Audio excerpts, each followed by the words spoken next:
Sejam bem-vindos ao Veio na Maré. Eu sou a Carol Simão e esse programa é um oferecimento do Clube Ictus, o clube podcast de quem lê de tudo, mas sempre com óculos cristãos. No programa de hoje, vamos conhecer um pouco mais da vida e obra do escritor José de Souza Saramago, mais conhecido como simplesmente José Saramago. Nascido em 16 de novembro de 1922 em Golegã, Portugal, José Saramago foi um dos mais importantes escritores do século XX.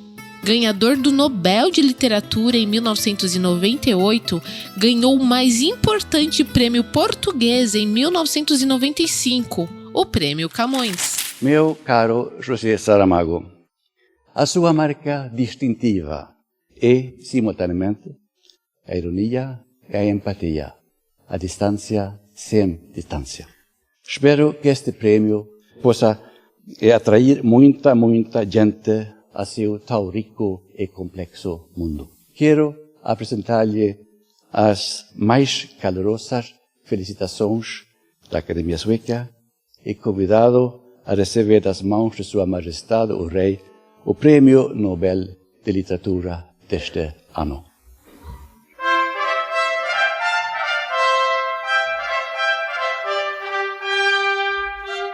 Filho de agricultores, Saramago se mudou com a família para Lisboa antes mesmo de completar 2 anos de idade. Lá, demonstrou grande interesse pelos estudos e pela cultura, sendo considerado um curioso nato até a sua morte. Porém, por dificuldades financeiras, José Saramago foi impedido de fazer os estudos liceais, que o levariam a frequentar uma universidade. Formou-se então numa escola técnica e teve o seu primeiro emprego como serralheiro mecânico. Mas os livros sempre o fascinaram e sempre que podia visitava de noite a Biblioteca Municipal Central em Palácios Galveias. Em 1944 se casou com Hilda Reis. 3 anos depois, aos 25 anos, publicou seu primeiro romance, Terra do Pecado. No mesmo ano em que sua filha, Violante dos Reis Saramago, nasceu. Infelizmente, o fim do seu casamento chegou em 1970. Ele viveu entre 1970 e 1986 com a escritora Isabel de Nóbrega.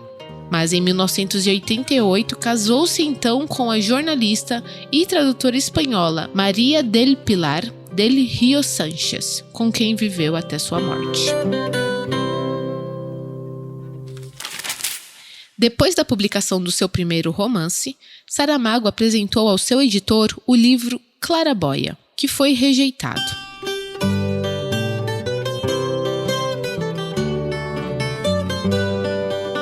Ele permaneceu inédito até o ano de 2011.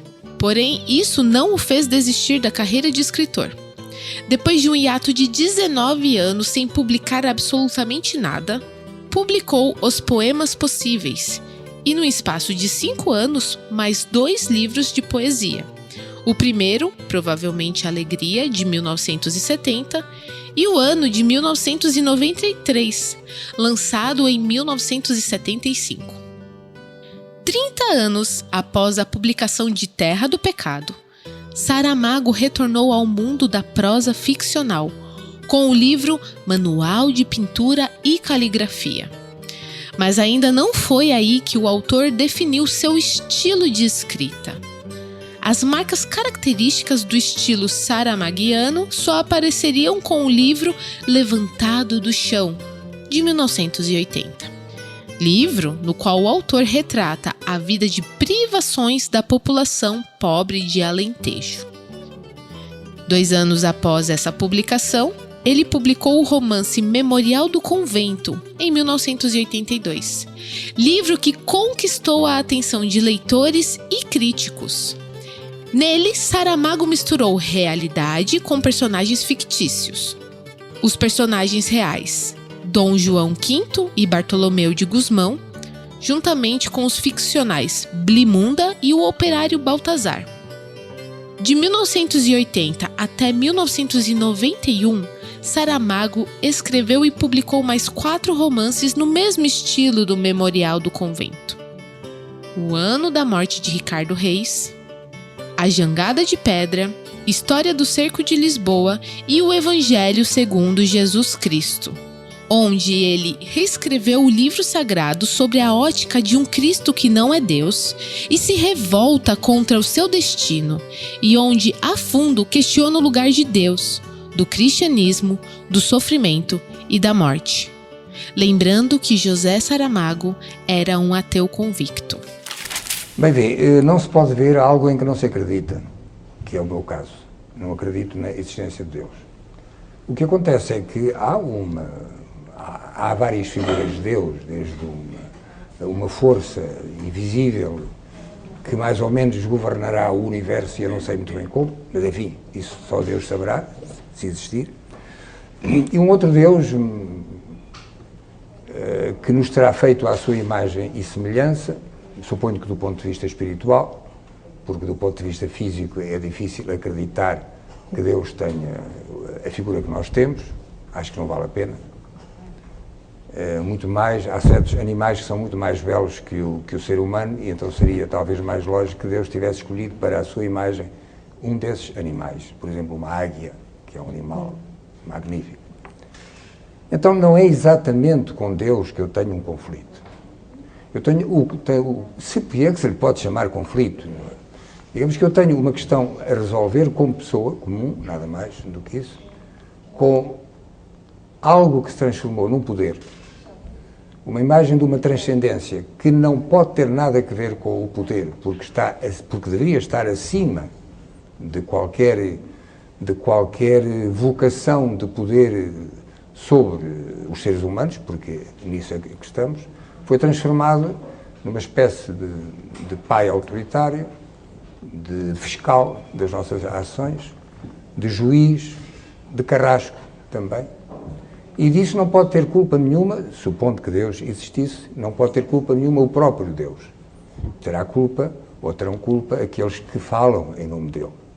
E não estou a pensar só no cristianismo, estou a pensar em qualquer religião que se transforma em instrumento de um poder sobre o outro, sobre o ser humano.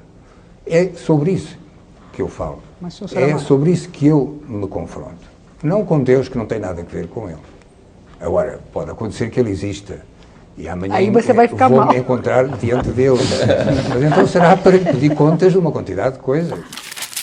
Nos anos seguintes, Saramago publicou mais de 6 romances, dando início a uma nova fase em que os enredos não se desenrolavam mais em locais ou épocas determinados ou com personagens famosos da história.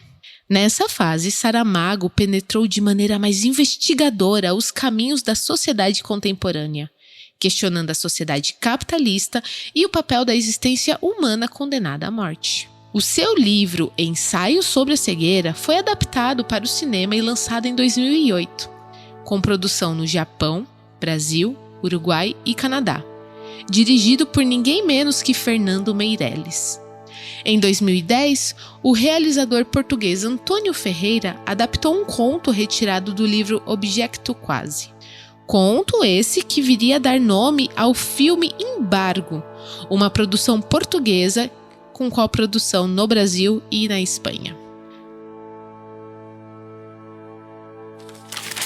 En una ocasión le escuché decir que la literatura, las palabras, le habían servido sobre todo para querer más a su mujer y sus amigos, para ser mejor, más humilde, más digno, para comprender algo más eso tan extraordinario que somos los seres humanos. Lo cierto es que hay personas que mueven a las ideas, y hay ideas, la humanidad, la compasión, la sencillez, el compromiso, que parecen cristalizar en algunas personas. José Saramago fue una de ellas, una de esas pocas personas que saben hacer sonar las cuerdas del alma, una de esas pocas personas que saben recordarnos que podemos y debemos tener grandes sueños, tan grandes que nunca los perdamos de vista. Saramago faleceu em 18 de junho de 2010, aos 87 anos, em sua casa, onde residia com a mulher Pilar Del Rio, vítima de uma leucemia. O escritor estava doente havia algum tempo e o seu estado de saúde se agravou na última semana de vida. Seu funeral teve honras de estado, tendo seu corpo cremado no cemitério do Alto de São João, em Lisboa. Suas cinzas foram depositadas aos pés de uma oliveira, em Lisboa, no dia 18 de junho de 2011.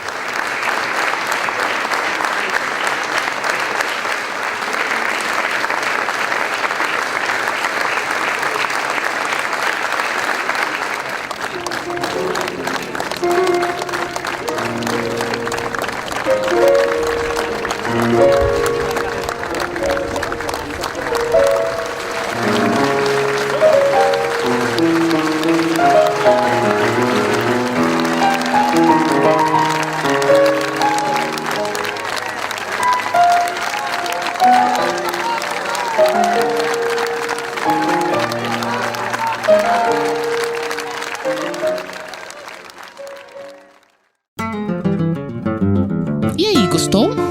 Não se esqueça de assinar nosso podcast no seu agregador de áudio favorito, curtir e compartilhar esse episódio. E até a próxima, pessoal!